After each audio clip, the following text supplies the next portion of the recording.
السلام علیکم ورحمۃ اللہ تعالی وبرکاتہ۔ کہتے ہیں کہ حضرت شیخ جنید بغدادی رضی اللہ تعالیٰ عنہ سفر کے ارادے سے بغداد روانہ ہوئے۔ کچھ مریدین آپ کے ساتھ تھے۔ حضرت جنید بغدادی نے پوچھا، تم لوگوں کو بہلول کا حال معلوم ہے؟ کیا تم لوگ بہلول کے بارے میں جانتے ہو؟ لوگوں نے کہا، حضرت وہ تو ایک دیوانہ ہے، آپ اس سے مل کر کیا کریں گے؟ حضرت جنید بغدادی رضی اللہ تعالیٰ عنہ نے جواب دیا، ذرا بہلول کو تلاش کرو، مجھے اس سے کام ہے۔ مریدوں نے حضرت جنید بغدادی رضی اللہ تعالیٰ عنہ کا حکم اپنے لیے سعادت سمجھی۔ تھوڑی دیر جستجو کے بعد ایک صحرا میں بہلول کو ڈھونڈ نکالا۔ حضرت شیخ جنید بغدادی کو لے کر وہاں مریدین پہنچے۔ حضرت شیخ جنید بغدادی بہلول کے سامنے گئے تو دیکھا بہلول ریت پر بیٹھے ہوئے ہیں۔ حضرت جنید بغدادی رضی اللہ تعالیٰ عنہ نے بہلول کو سلام کیا تو بہلول نے جواب دے کر پوچھا، تم کون ہو؟ کہا، میں جنید بغدادی ہوں۔ بہلول دانا نے کہا، اے ابو القاسم، تم ہی وہ شیخ بغدادی ہو جو لوگوں کو بزرگوں کی باتیں سکھاتے ہو؟ کہا، جی ہاں، کوشش تو کرتا ہوں۔ پھر کہا، اچھا تم تو ابھی کھانے کا طریقہ جانتے ہی ہوگے؟ کہا، کیوں نہیں؟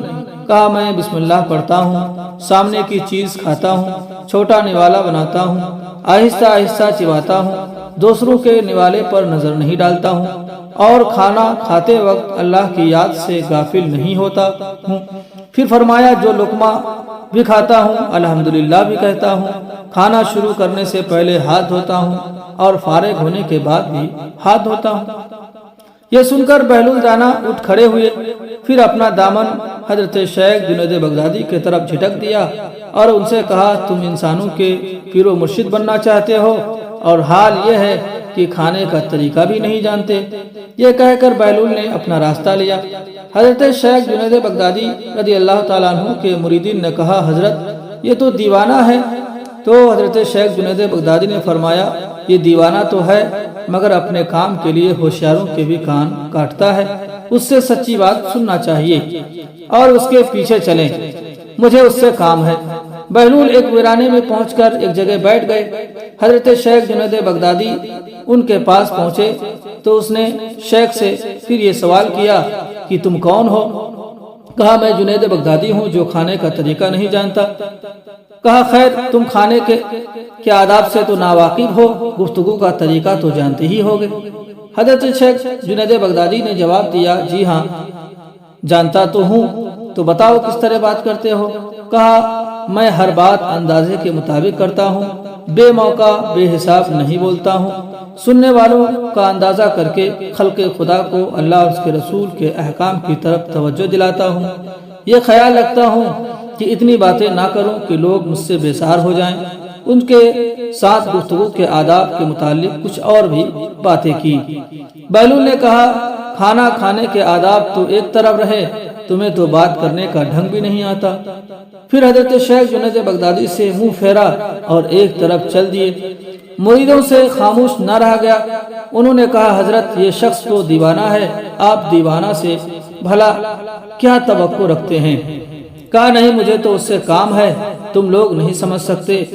اس کے بعد پھر حضرت شیخ جنید بغدادی نے بہلول کا پیچھا کیا تو بہلول نے دیکھا اور کہا، تمہیں کھانا کھانے اور بات کرنے کے آداب نہیں معلوم ہے، سونے کا طریقہ تو معلوم ہوگا۔ حضرت شیخ جنید بغدادی نے کہا، جی ہاں۔ اچھا بتاؤ تم کس طرح سوتے ہو؟ کہا، جب میں عشاء کی نماز اور اوراد و وظائف سے فارغ ہوتا ہوں تو سونے کے کمرے میں چلا جاتا ہوں۔ اس کے بعد حضرت جنید بغدادی سونے کے اور آداب بیان کیے جو انہوں نے اپنے بزرگوں کی تعلیم سے حاصل کیے تھے۔ بہلول نے کہا، معلوم ہوا کہ تم تو سونے کے آداب بھی نہیں جانتے۔ یہ کہہ کر بہلول جانا چاہا تو حضرت جنید بغدادی رضی اللہ تعالیٰ عنہ نے ان کا دامن پکڑ لیا اور کہا، حضرت میں نہیں جانتا، اللہ کے واسطے آپ مجھے سکھا دو۔ اس کے بعد بہلول نے کہا، ہاں یہ جتنی باتیں تم نے کی ہے سب بات کی چیزیں ہیں، اصل بات مجھ سے سنو۔ کھانے کا اصل طریقہ یہ ہے کہ سب سے پہلے حلال کی روزی ہونی چاہیے اور غذا میں حرام کی آمیزش ہو جائے تو جو آداب تم نے بیان کیے ان کے برتنے سے کوئی فائدہ نہ ہوگا اور دل روشن ہونے کے بجائے اور تاریک ہو جائے گا۔ حضرت شیخ جنید بغدادی نے بے ساختہ کہا جزاک اللہ خیرہ۔ پھر بہلول نے کہا گفتگو کرتے وقت سب سے پہلے دل کا پاک اور نیت کا صاف ہونا ضروری ہے، اور اس کا بھی خیال رہے کہ جو بات کہی جائے اللہ کی رضا مندی کے لیے ہو، اور اگر کوئی غرض یا دنیاوی مطلب کا لگاؤ یا بات فضول قسم کی ہوگی تو کتنے ہی اچھے الفاظ میں کہے جائیں تمہارے لیے ابال جال بن جائے گی، اس لیے ایسے کلام سے خاموشی بہتر ہے۔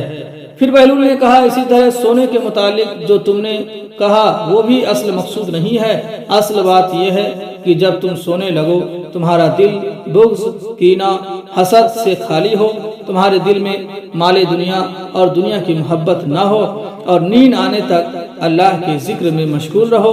بہلول کی بات ختم ہوتے ہی حضرت جنید بغدادی رضی اللہ تعالی عنہ نے ان کے ہاتھ کو بوسہ دیا اور ان کے لیے دعا کی۔ حضرت جنید بغدادی رضی اللہ تعالی عنہ کے مرید یہ منظر دیکھ کر حیران رہ گئے۔ حضرت بہلول دانا اور حضرت جنید بغدادی رضی اللہ تعالی عنہ کے گفتگو سے ہم صرف شاید یہی سمجھتے ہیں کہ صرف بات کرنا کافی ہے، صرف کھانا پینا کافی ہے یا سونا کافی ہے۔ در حقیقت جس انداز سے بہلول دانا نے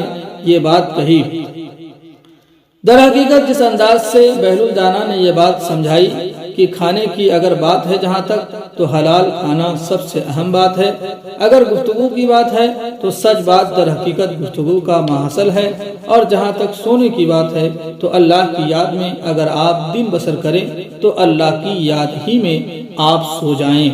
یعنی اس میں جو مراد ہے وہ بنیادی طور پر آپ کی تمام تر زندگی عبادات میں گزرنی چاہیے، اور موت کے وقت بھی آپ کی زبان پر کلمہ طیبہ لا الہ الا اللہ محمد رسول اللہ صلی اللہ علیہ وسلم جاری ہونا چاہیے، اور یہ تب ہی ہو سکے گا جب ہم حقوق العباد پوری کریں گے، یہ تب ہی ہو سکے گا جب ہم حقوق العباد پوری کرتے ہوئے حقوق اللہ کی جانب آئیں گے۔ وما علینا الا البلاغ۔ السلام علیکم ورحمۃ اللہ وبرکاتہ۔